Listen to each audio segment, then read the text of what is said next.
Two football-mad elderly gentlemen named Clive and Bobby were debating a profound philosophical question. Is there football in heaven? They made a pact and they agreed that if one of them were to die, he would visit the other man in a dream and reveal the truth once and for all. Very sadly, some weeks later, Bobby died. But he came in Clive's dream. Clive looks up, "Bobby, tell me, is there football in heaven?" Bobby says, "Well, I have some good news and some bad news. The good news is there is football in heaven. The bad news is you are playing in midfield up here next Sunday." I'm here to talk to you about football and faith. Now, don't judge a book by its cover. I wasn't always an Orthodox rabbi looking quite like this. In fact, I grew up as an atheist. My mother is Jewish and my father isn't. I had zero Jewish identity, and things began to change. Although, when I was growing up in Reading, the holy city off the M4 near Slough, I was actually a footballer. I was first signed by Swindon Town and then by Reading. Any Reading fans? And I was soon playing football on a weekly basis. Once I was playing for Reading against Southampton. I scored a couple of goals and then I was fouled in the penalty area and we were awarded a penalty. This was my chance to score what would be a very rare hat-trick. One of the management staff at Reading in those days was a man who went on to become the manager of my beloved Liverpool Football Club, Brendan Rodgers. And as I was about to take this penalty, and I'm standing there, apparently Brendan said to my dad in the stands, "Your son's on a hat-trick here." I was freaking out. I was petrified with all these people staring at me in the stadium. I took my breath, took a run up, and took aim. When I took that penalty, I was 16, a party animal without a care in the world. What happened? Well, I always felt there was something missing deep inside, and it kept bugging me like a hole in the soul. I was Jack the lad. I'd go out clubbing, and after sobering up from, say, 24 double vodka and Red Bulls, I would feel empty and crestfallen. I would ask, is there more to life than this? What could life be about? For some reason, I had an unquenchable thirst for meaning. And a couple of years later at university, I completely changed my lifestyle. I only ate kosher food, giving up my bacon sarnies in the process. I punctiliously observed the Jewish Sabbath and all of the religious festivals. I even learned ancient Hebrew and Aramaic in order to be able to study the Talmud, which is Judaism's religious texts. And I continued those studies full-time for 8 years in Jerusalem before returning to the UK to be a community rabbi. Looking back, I have found that my footballing experiences have left an enduring relevance. In particular, those experiences taught me 2 lessons that would inform my faith. The first is about passion. When I was younger, football was the single path to transcendence in a godless universe. The late, great, legendary Liverpool football manager Bill Shankly, may his name be praised, once famously said, "Some people believe that football is a matter of life and death. I'm very disappointed with that attitude. I can assure you it's much, much more important than that."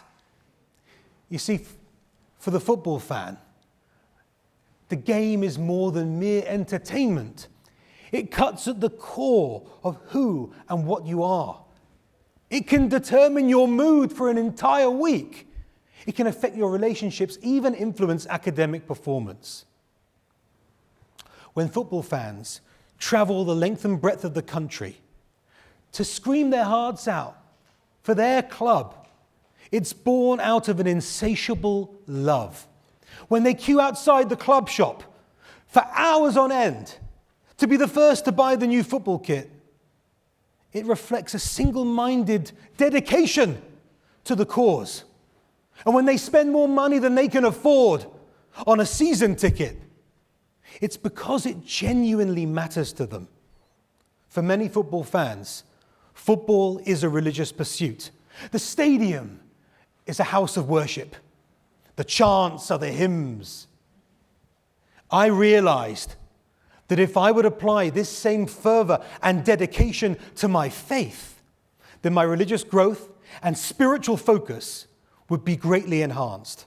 To put it in HR terms, passion is a transferable skill. The second lesson that my faith gained from the beautiful game was the notion of team. Football can unify. According to football's governing body, FIFA, the 2018 World Cup final between France and Croatia was watched by a live television audience of 1.1 billion people. Football can bring entire continents together, finding common ground between nations, making the world into more of a team, and giving some shared identity.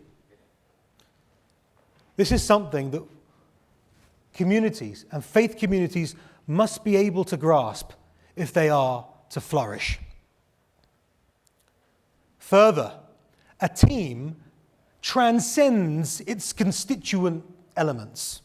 When footballers sacrifice for one another and play their hearts out for each other on the pitch, their synchronized efforts create something greater than the sum of their individual parts.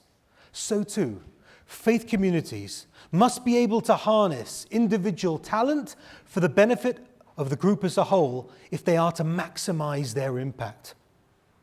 Actually, I think of this every time Mo Salah bangs one into the net after some fancy footwork from Bobby Firmino and a cracking cross from Trent Alexander-Arnold. But in turn, my faith has taught me two lessons about football, and by that I mean life in general. The first is to never give up. I had a friend who had a special talent. He was a juggler, and he would go to his friends' Jewish weddings and mesmerize the crowd. He could keep 5 balls in the air at any one given time. And he would go there not for money, but to make the bride and groom happy on their special day. But tragedy struck when he was involved in a freak accident which caused him to lose the use of one of his hands. We didn't know how he would carry on. But 18 months later, he turned up at a wedding. We didn't know what was going to happen. Suddenly he took center stage and began juggling those 5 balls with only one hand. Tears rolled down my cheeks. I was in awe. Later he explained that through his faith, he found the courage to face his fear and beat it. Similarly, Jim Thorpe was an athlete and a devout Catholic. Jim represented the United States in track and field at the 1912 Olympic Games. The problem was, Jim woke up on the day of his competitions and he discovered that his running shoes had been stolen.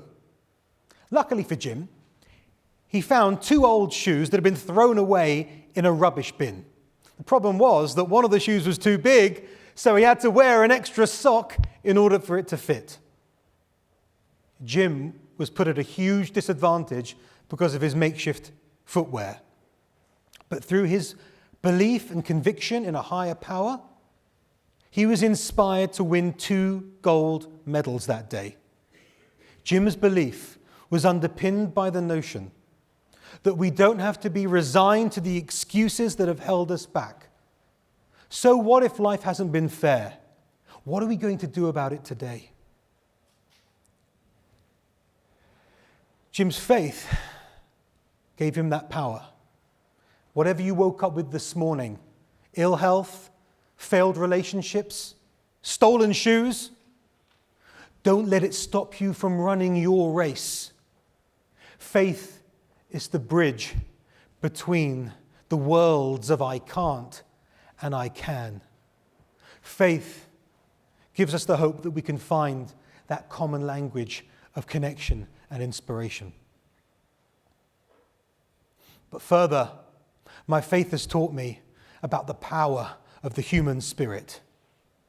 Most of us are aware of what happened on the 1st of December 1955 when Rosa Parks famously refused to give up her seat on a segregated Montgomery bus and changed history and the civil rights movement in America.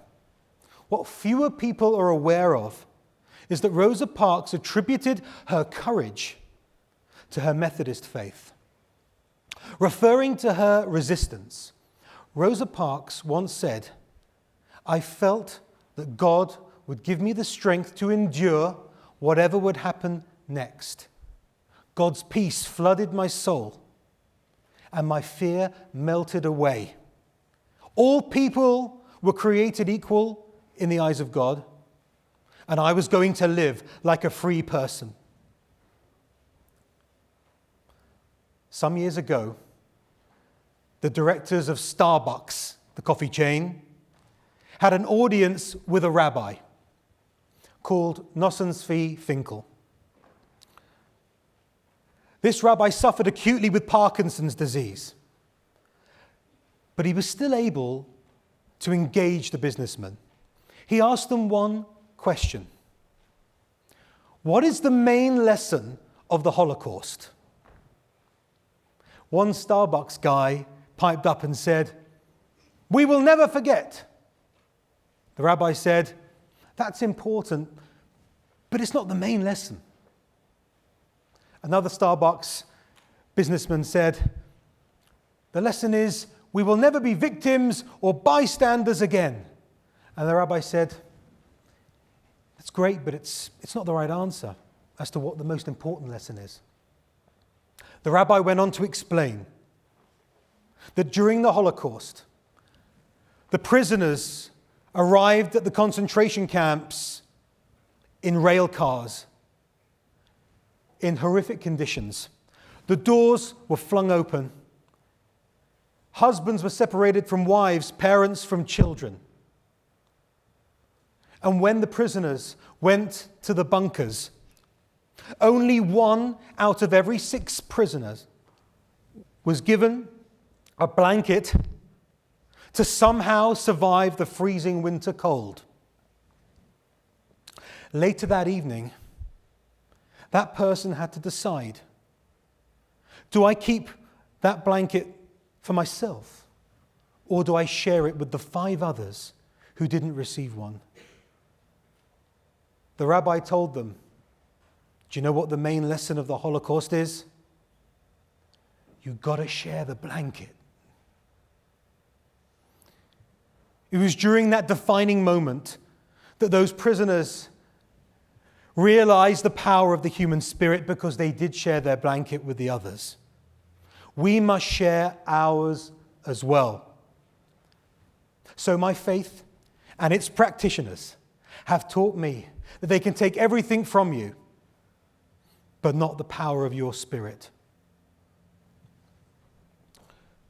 We must stay true to the divine spark and humanity within us.